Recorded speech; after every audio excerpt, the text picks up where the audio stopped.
आज तक ये जरदारी और इसका जो चोरों का टोला है, इन्होंने कभी नहीं सोचा कि हम बारिश की कोई तैयारी करें।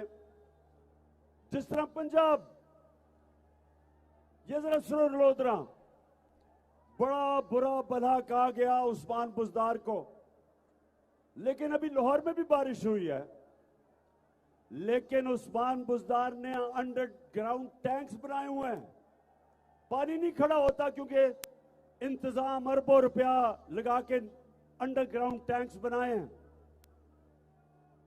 पानी को बचा रहे हैं। जब पानी नहीं होगा तो इस पानी को इस्तेमाल करेंगे पौधों के लिए।